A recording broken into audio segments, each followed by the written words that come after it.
Akka mooltan oduu namaaf qabnu kunoo Itoophiyaan kibxata har'aa erga humnoonni Tigraay naannolee adda addaa qabannee gara Finfinneetti deemaa jirra jedhanii booda labsii yeroo hatattamaa labsitee jirti. Sabaa himaan mootummaa labsiin beeksise kun muummichi ministeeraa Abiy Ahmed erga isaan lammiiwwan biyyattii meeshaa qabaniin ofii isaanii humnoota TPLF irraa akka of eegan ibsanii guyyoota lama booda. Kibxata har'aa ganama aangawoonni bulchiinsa Finfinnee jiraattonni meeshaa waraanaa of harkaa qaban galmeessuudhaan naannoo isaaniif eegumsa akka godhan beeksisaniiru. Labsiin yeroo hatattamaa erga TPLF guyyoota dhiyoo magaalaalee hedduu qabachuusaa beeksisee Finfinneerraa kiiloomeetira 380 irratti argamuusaa beeksisee booda labsame. Itoophiyaan guraandhala bara 2018 baatilee 6 utuu Abiy aangootti dhufin dura labsii yeroo hatattamaa labsitee turte. Uggurri sa'aa kaa'amee sochiin namaa uggurame kumaan kanneen lakkaa'aman illee hidhamanii jiran. Manarra naanna'uudhaan sakatta'iinsi geggeessamaa akka ture yoo ta'u kanneen jeeqama uuman illee to'atamuu bulchiinsi magaalaa Finfinnee beeksiseera. Jiraattonni naannoo isaaniitti walga'anii naannoo ofii eeguu danda'us jedhee jira. Kanneen meeshaa waraanaa of harkaa qabaniif naannoo isaaniif eegumsa hin goone garuu meeshaa qaban mootummaa yookaan firoottan yookaan hiriyoottan isaaniitti akka dabarsan illee gaafatee jira. Akka seera daldalaa kutaa 5 duwwaa 6A3 ba kan bara 1974tti Itoophiyaa Giiniif Maalii biyyoota uffee Saharaa gad jiran keessaa dantaa agawaa kanneen argataa turan keessaa baasuuf yaadan qabu durseen beeksisa jechuudhaan pirezidaanti Joo Baayiden dubbatanii jiran. Yaada isaanii kanas mana maree bakka bu'oota uummataaf akka raggaasisuuf dhiyeessaniiru. Tarkaanfii kanan fudhadhu Itoophiyaa Giiniif Maaliin seera agawaa kutaa 104 irra taa'ee isa jiru ulaagaa guutuu dhabuu isaaniitii jedhan. Kunis Itoophiyaa keessatti dhiittaa mirga namaa sadarkaa addunyaatti beekame raawwatamu, Giinii keessaa immoo olaantummaa seeraaf eegumsi godhamuu dhabamuu akkasumas siyaasa hunda hirmaachise guddinni walitti aanee jiru argamuu dhabuu isaati. Maalii keessaa olaantummaa seeraaf eegumsa gochuu dhabuu siyaasa hunda hirmaachiseef mirga hojjettootaa akka sadarkaa addunyaatti beekannaa qabu eegamuu dhabamuusaa akkasumas dhiittaa mirga namaa sadarkaa addunyaatti beekame beeksisuu dhabuudha. Mootummaa Itoophiyaa Giiniif Maalii gidduutti marii cimaan geggeessamuyyuu mootummoonni kun yaaddoo Yuunaayitid Isteets ulaagaa agawaa guutuu dhabuu isaanii ilaalchisee jiruuf waliigaltee agarsiisuu dhaban. Akkuma kanaan amajjii 1 bara 2022 qabee Itoophiyaa Giiniif Maalii biyyoota sagantaa agawaarraa dantaa argatan keessaa baasuuf yaaduu koo isinan beeksisaa. Mootummoonni Itoophiyaa Giiniif Maalii fooyya'ina walitti aanu ulaagaa agawaa guutuuf agarsiisu yoo ta'an hordofuu ittan fufa jechuudhaan pirezidaanti Joo Baayiden dubbachuu isaanii White House beeksisee jira. Embassiin United States kan Finfinnee jiru Ameerikaan talaallii Pfizer kan COVID-19 doozii miliyoona 1,552,590 Itoophiyaadhaa akka gumaachitu ta'uu labsitee jirti. United States talaalliiwwan kana nageenyi isaa eegamee qixxummaan kaka'umsi siyaasaa utuu keessa hin jiraatin lubbuu oolchuu qofaaf ergiti. Gumaachi haaraan kunis baatii adoolessaa bara 2021 qabee lakkoofsa talaallii COVID-19 United States Itoophiyaaf kennite miliyoona 19 ga'ee jira. Talaalliiwwan Pfizer kun onkoloolessa 27 karaa walta'iinsa oomishaaf raabsii talaalliif qorannaa COVID-19 ka qixxee hundaaf akka dhaqqabu taasisuuf hundaa'e kan COVAX jedhuun dhaabbata dawaa Itoophiyaaf ergamee jira. Ibsi embasichaa akka jedhetti United States talaalliiwwan lubbuu oolchu kan COVID-19 kana innaa gumaachitu gammachuutu nutti dhaga'ama. Itoophiyaan fayyummaa uummataa ilaalchisee michuu dhiyoo waan taateef weerara hamaa kanatti duuluuf cina keessan dhaabbachuu itti fufnaa jechuudhaan ambaasaadder Geetaa Paasii dubbataniiru. Talaallii amansiisaa dhiyeessuun meeshaa gaarii weerara kana dhabamsiisuuf tolu. Kanaaf United States COVAX waliin ta'uudhaan talaallii COVID-19 doozii biliyoona 1.1 bituu akkasumas gumaachuuf cicha qabdi jedhan. Hanga har'aatti United States talaallii doozii miliyoona 200 miliyoona 20 biyyoota 100 oliif gumaachitee jirti. Pirezidaanti Baayiden lubbuu oolchuuf akkasumas weerara kana adda durummaan dhaabsisuudhaaf talaallii kana kabiroo waliin ni hirmaanna jedhan. Dubartiin aangawaatuun dhaabbata nagaa Somaaliyaa Ikraan Taaliil dhabamuu ilaalchisee qorannaan jiru erga dhaabbatichi qorannaa geggeeffamu mana murtii waraanaan ittisee booda danqamee jira jechuudhaan aangawoonni mootummaa lamaaf ogeessi seeraa Somaaliyaa tokko dubbataniiru. Dhimma qorannaa sanaa ilaalchisee akka dubbatan eeyyama dhabuu isaanii maqaan isaanii akka hin tuqamne ka gaafatan aangawoonni murtii haqaaf dhaabbata nagaa eejensii mootummaatiin ala qorannaan akka geggeessamu hin eeyyamnu jechuu isaanii beeksisan. Guyyaa aangawaatuun kun itti dhabaman viidiyoon agarsiisus hin argamne jechuun dhaabbatichi beeksisee jira. Aangoonni murtii haqaa akka jedhanitti dhaabbatichi kan nagaa qorannaa ofii isaanii geggeessa. Faaraan waxabajjii 26 ganama sa'a 8:03 irratti waajjira haadhoo kantiibaa nagaa biyyattii keessaa ba'anii gara mana ofiitti deemaa turan. Erga sanaa qabee as buuteen isaanii hin beekamin jira. Kompiitarri, laaptaappii fi bilbilli isaanis hin argamin jira. Magaalaa Naayijeeriyaa guddicha naannoo bu'aa bahii qabu keessatti biilsi gamoo 21 qabu diigame yoo xiqqaate namoonni 3 yoo du'an kanneen 10 ol ta'an as buuteen dhabame jechuudhaan kanneen ijaan arganiif aangawoonni dubbatanii jiran. Hojjetaa ijaarsaa kan ta'an Eric Tate innaa gamoon sun caccabetti yoo xiqqaate namoota 100 ta'antu achi hojjetaa ture jedhan. Isaaniif obboleessi isaanii kanneen balaa sana jalaa miliquu danda'an keessaati. Gamoo dheeraan kun akka kufuuf sababaan maal akka ta'e battalan beekamin malee garuu haalawwan akkasii sababaa hojii ijaarsaa dadhabaa ta'een mudata. Taajjabdoonni akka jedhanitti seerri ijaarsaa hojiirra oolchuun kan Naayijeeriyaa keessaa dadhabaadha. Komishinarri poolisii Leegos Hakeem Odumoosu namoonni du'uu mirkaneessanii garuu kanneen irraa oolan namoonni 3 caccabaa gamoo Ikooyi jalaa wixata kaleessaa baafamuu mirkaneessaniiru. Aangawoonni innaa bakka balaan sun dhaqqabe ga'an jamaan gamas ture namoota baraaruun gamoon sun erga cabee sa'aatilee hedduu booda jalqabame jechuudhaan aarii isaanii mul'isaniiru. Kan dhaggeeffataa jirtan sagalee Ameerikaa sagantaa afaan Oromooti. Of wareegdota dabalatee gareen namoota meeshaa waraanaa hidhatanii hospitaala waraanaa Afgaanistaan guddicha haleeluudhaan yoo xiqqaate namoota 15 yoo galaafatan kanneen biroo hedduu madeessanii jiran. Aangawaan nageegumsaa Taalibaan tokko eenyummaa isaanii utuu hin beeksisin namoonni du'uu beeksisanii jiran. Dhaabbati oduu Afgaanistaan kanneen ijaan argan tuquudhaan akka gabaasetti weerara sana booda Daa'eshtu jira. Dhaabbati kun maqaa naannoo sanatti ISIS kakonyaa Khoraasaan keessaatti hidhata qabu fayyadaman ibsa itti dabalaa garuun kennine. Oduun galgala kanaaf qabnu kanuma.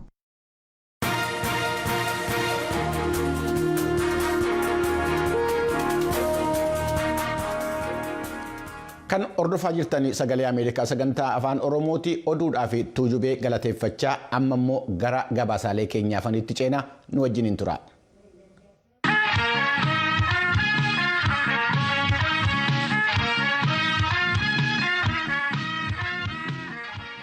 Yaa'ii mootummoota gamtoomanii dhimma jijjiirama qilleensaa irratti xiyyeeffate biyya Iskootlaand magaalaa Glasgow keessatti gaggeeffamaa jiru irratti pirezidaantii Yuunaayitid Steetsi Joo Baayiden biyyi isaanii gara yaa'ichaatti deebi'uu ibsaniiru.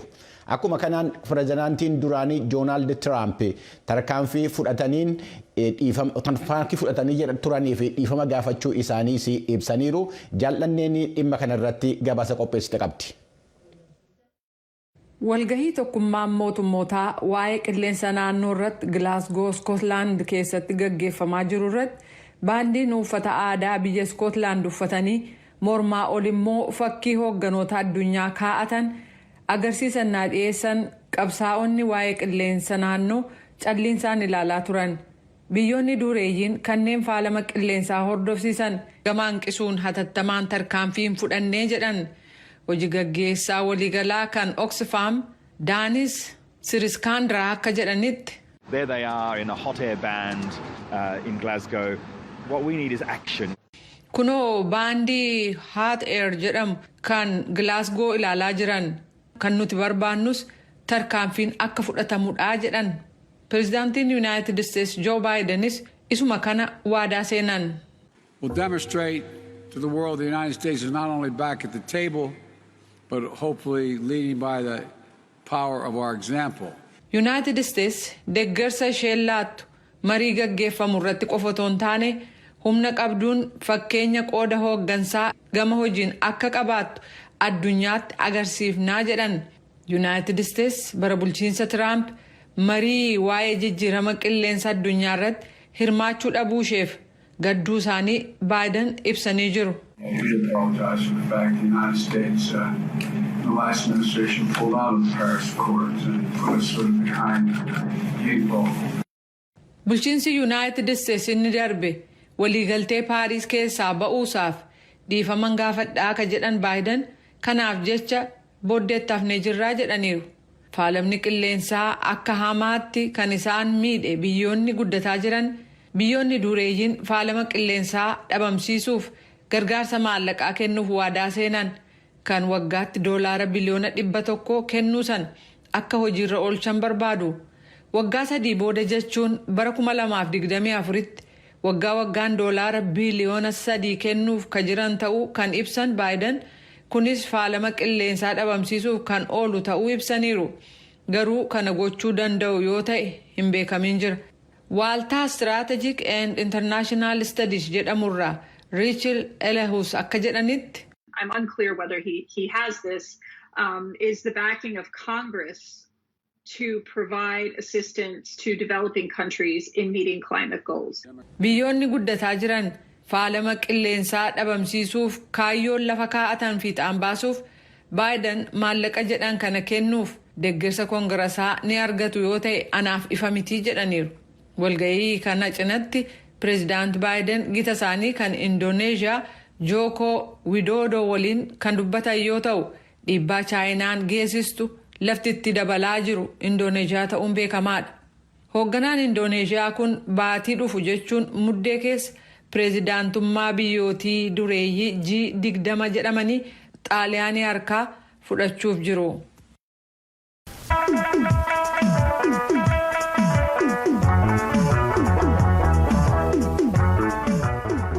Galatoomii jaallanne. Mootummaan naannoo Oromiyaa jiraattonni naannichaa humna namaatiinis ta'e qabeenyaan akka humna ittisa biyyaa wajjiniin dhaabbatu waamicha godheera. Karaa biraatiin paartiin Izemaa miseensonni isaa fi hooggantoonni waamicha dhimma birmadummaa biyyaatiif akka qophaa'an waamicha godheera. Tsahaay Daamxoo qophii kanarratti gabaasa qabdi. Waggoota 3 dura gareen adda bilisa baasaa uummata Tigraay qabsoo qeerroo Oromoo fi uummata biyyattiitiin siyaasa giddugaleessaa keessaa baheeraa kan jedhan dubbi himaan mootummaa naannoo Oromiyaa obbo Haayiluu Addunyaa gareen kun har'as Itoophiyaa diiguudhaaf ifaajaa jira jedhan. Kanaaf qeerroof qarreen Oromoo jiraattonni naannoo Oromiyaa waan qabanii fi kallattii hundaan raayyaa ittisaa cina dhaabbachuu qabu jechuun ibsaniiru. Obbo Haayiluu Addunyaa dubbi himaan mootummaa naannoo Oromiyaa. Mootummaan itti fufiinsa biyya keenyaa mirkaneessuudhaaf waraana juuntaan birmadummaa biyya keenyaa irratti fi tokkummaa biyya keenyaa irratti diiguudhaaf gaggeessaa jiru qolachuudhaaf uummanni Oromoo lukkuudhaan hanga lubbuutti wareegama kaffalee injifannoo argate kana mootummaan naannoo Oromiyaas akkuma kaleessa juuntaa giddugaleessa siyaasa biyyattii irraa buqqise ajjeechaa isaarrattis awwaala isaarrattis hirmaannaa ho'aa akka taasisuu fi kanas akka milkeessuuf waan qabu hundaan meeshaa qabu hundaan qabeenya qabu hundaan bilisummaa argate kana eeggachuu qabaa kan jedhu irratti kan fuulleffatedha. Gareen adda bilisa baasaa uummata Tigraay Itoophiyaa diiguudhaaf imalaa jira kan jedhan obbo Haayiluun uummanni naannoo Oromiyaa kanaan duras deeggarsa barbaachisu raayyaa ittisa Itoophiyaatiif gochaa tureera jechuudhaan bakka jirutti hawaasni nageenya ofiif qeesaa eeguudhaaf qindoominaan hojjechuu qaba jechuudhaanis eeraniiru. Gaachana sirnaa jenneef ganda hundumaatti uummata leenjifnee uummata kumaatamaan lakkaa'amu ganda tokko keessaa sadarkaa nama 500tti leenjifnee jechaadha. Gaachana sirnaa jenneetu namni akkamitti akka ofittisu odeeffannoo akkamitti akka walii dabarsu qaamolee nageenyaa wajjiniin akkamitti akka hiriiru kan jedhu hunda leenjifnee hojiitti bobbaafnee jira waan ta'eef caasaadhuma sanaan namni isaa qeesaa naannoo isaa akka eeggatus qaamolee nageenyaa wajjiniinis immoo hariiroo gaarii akkaataan itti qabaatu dirisineet hojjechaa jirra. Ammas bifuma sanaan qeesaa akka eegu naannoo isaa akka eegu fuula haaraa akka to'atu. Paartiin Izemaa gama isaatiin waamicha mootummaan naannoo Oromiyaa uummata naannichaatiif taasise fudhachuun deeggartoonni miseensonnii fi hooggansi paartichaa kan naannoo Oromiyaa keessa jiran waamicha kanaaf deebii madaalu ni kennu jechuudhaan ibseera. Obbo Naatnaayil Fallaqee hoogganaa sabquunnamtii paartichaati. እያደረገ ያለው እንቅስቃሴ የሀገራችን ህልውና አደጋ ውስጥ የከተተበት እና ከፍተኛ ደረጃ ላይ የደረሰበት ወቅት ላይ ነው የምንገኘው። አቡት ሶቺኒ ታሳጅሩ ብርመዱማ ኢትዮጵያ ረኳማ ኬሰ ከንገልችዳ ከናፍ አመለሉ ጌጌፈማ ጅሩ ናኖ አማራ አፋሪቲ ያተው መሌ ረኮን አመ ኬሰ ሴነሜ ጅሩ ጉቱማ ኢትዮጵያ ረቱ አንቴፍ ዋኑንደ ዱርሲ ከነሜ ፊ ብርመዱማ ብየቲ ከበጀሙ ቀባ ከናፍ ibsi mootummaan naannoo Oromiyaa baasee kan yeroo isaa eeggatedha jennee amanna. Nutis deeggartoota miseensotaaf hooggantoota keenya hundaaf ergaan nuti dabarsineef haala amma keessa jirruun dursa biyya keenyaaf kennuu qabnaa adda durummaan hiriiruu qabnaa kan jedhudha. Obbo Naatnaa'el itti dabaluudhaan qaamoleen miidiyaa hawaasummaa irratti odeeffannoo sobaa maxxansanii fi tatamsaasan irratti tarkaanfiin seeraa fudhatamuu qaba jechuunis hubachiisaniiru. በተለይ ሐሰተኛና አደናጋሪ መረጃዎችን keessumaa odeeffannoo sobaa fi hawaasa burjaajessan kan tamsaasan akka jiran ni beekna. Walumaa galatti birmadummaa biyya keenyaa gaaffii keessa kan galchu sochiin garaagaraa jira. Qaamoleen kunneenis kana raawwachaa jiru. Garuu kun fudhatama hin qabu. Namoota gocha kan raawwatan irratti tarkaanfii seeraa fudhatamuu qaba. Hawaasnis odeeffannoo dhugummaan isaa hin mirkanoofne tamsaasuuf naannessuurraa of eeggachuu qaba. Akkasumas namoota odeeffannoo kana qoodan saaxiluun akka tumsu gaafanna. Gama biraatiin murtee mootummaan naannoo Oromiyaa dabarse irratti yaada akka kennaniif kan gaafanne itti gaafatamaan waajjira paartii koongirensii federaalaa Oromoo obbo Xurunee Gamtaa yeroodhaaf ibsicha irratti yaada akka hin kennine eeruudhaan Itoophiyaadhaaf furmaanni marii biyyoolessaa kan qaamolee hunda hirmaachise ta'uu kan kanaan dura paartiin isaanii ibsaa turerraa yaada adda akka hin qabne eeraniiru.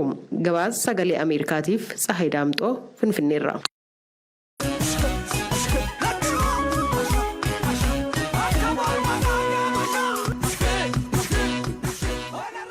Galatoomii Tsahayi hordoftoota keenya amma immoo gara qophii keenya torbaniitti ceena waa'ee uummata Oromoo kana beektuu laata.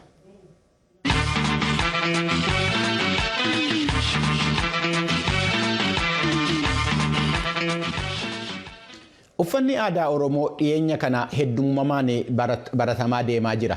Ogeessonni hojii kanarratti hirmaatan immoo kanaan dura uffata aadaa Oromoo kana keessumaa magaalaa guddittii biyyattii keessatti uffachuuniif ta'ee gurguruun rakkisaa akka ture dubbatu.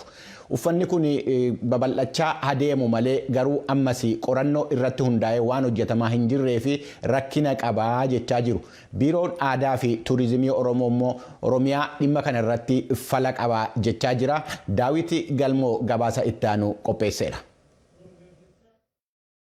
Biqilaa Gammachuu as Finfinnee naannoo Muujjaa yookaan Shiroo Meedaatti dukkaa uffata aadaa erga banee ganna 10 darbeera.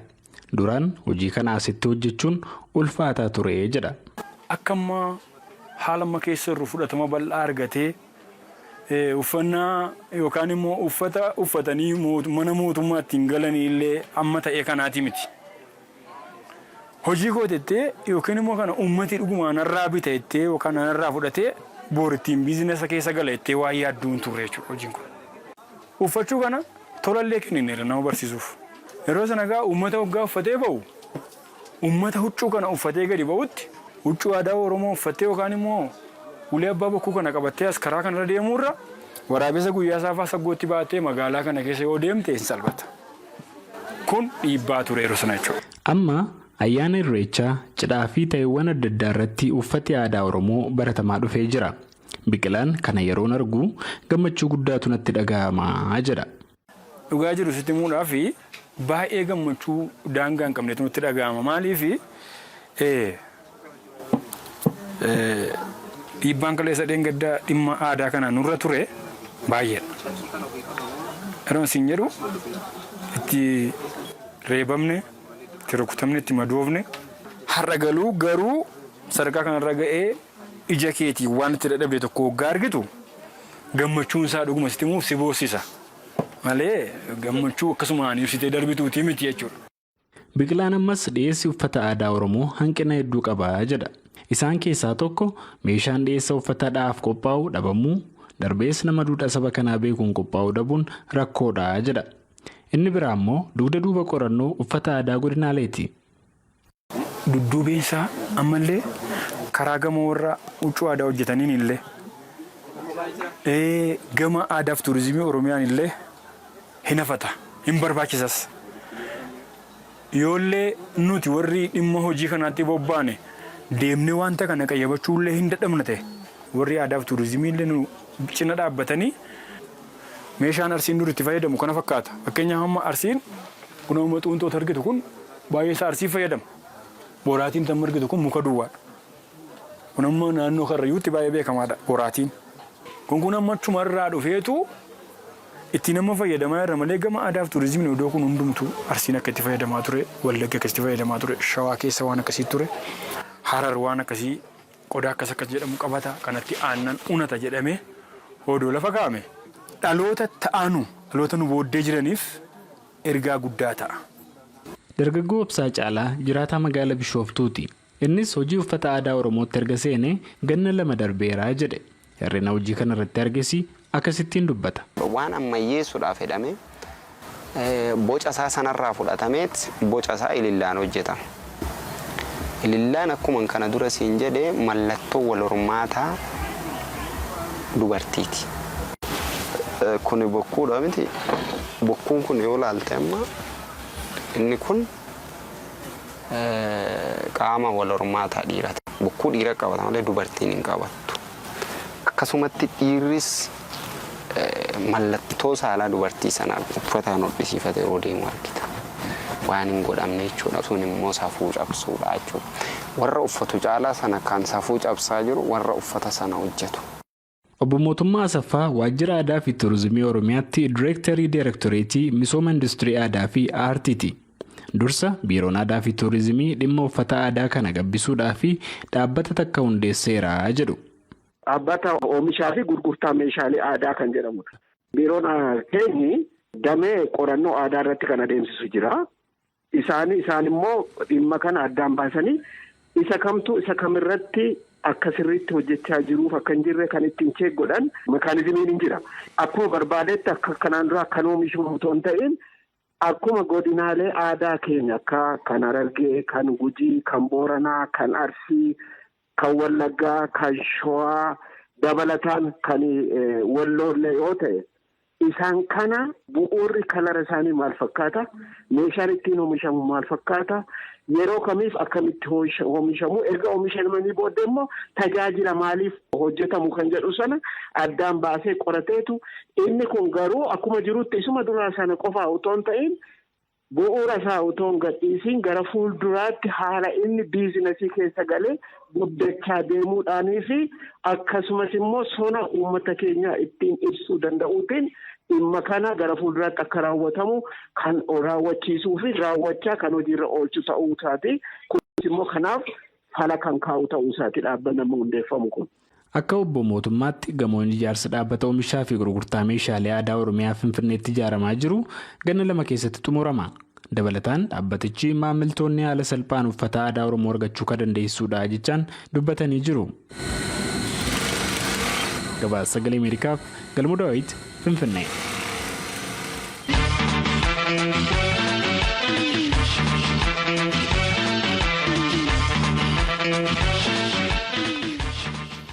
Galatoomii Galmoo Daawit haalli qilleensa ardii Afrikaa bakkeewwan addunyaa kamiin iyyuu caalaa yeroo ammaa baay'ee ho'aa deemaa jira.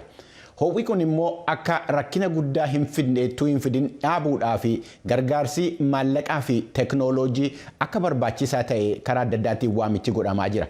Gabaasa Liisaa Shilaayinii qopheessite jaallanneen akka ittaanutti qindeessiteetti.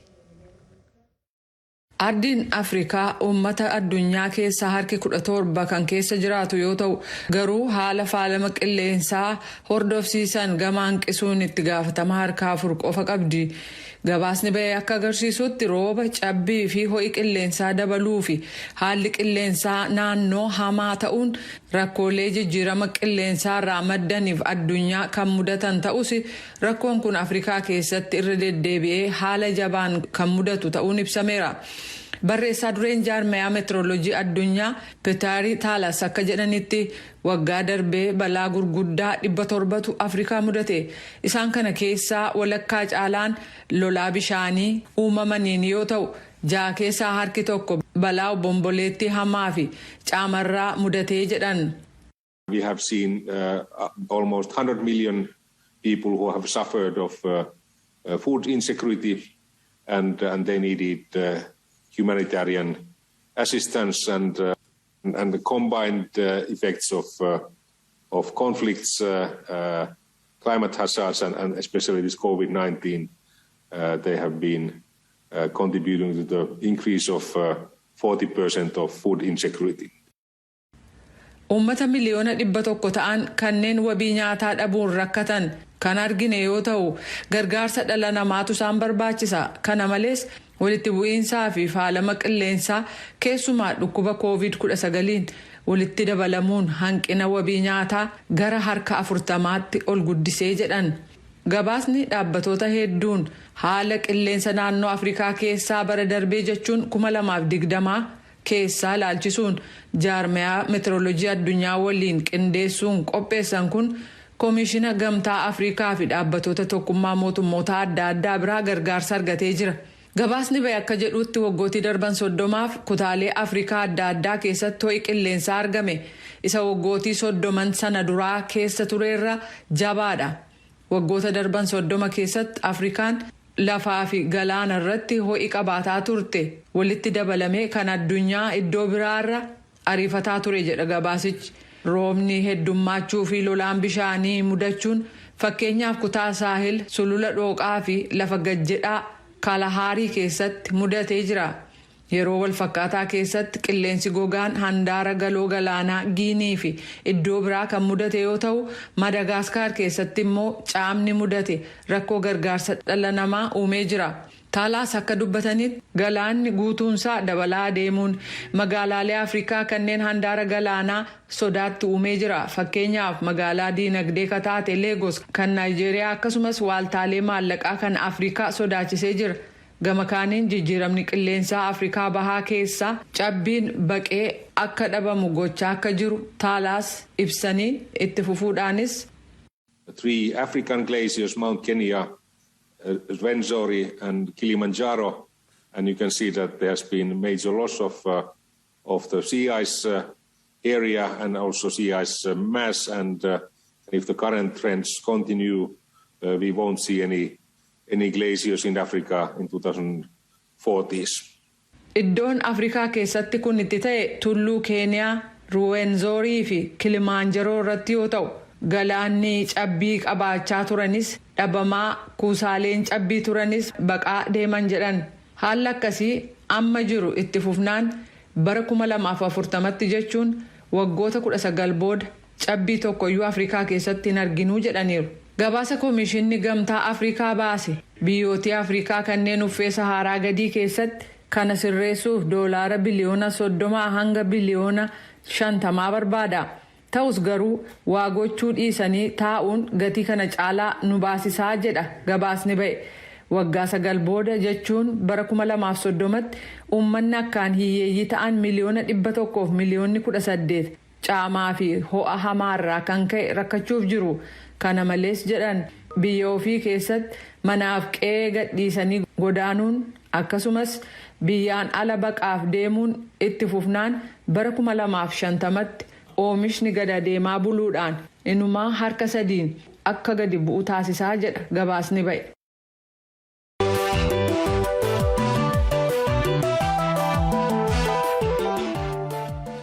Hordoftoota keenya guyyaa borii akka lakkoofsa Itoophiyaatti guyyaa sa'aatii 7 irratti Koomishiniin Mirga Namoomaa Mootummoota Gamtoomanii fi Koomishiniin Mirga Namoomaa Itoophiyaa waloodhaan gabaasa qopheessanii magaalaa Jeenevaa irratti dhiyeessu.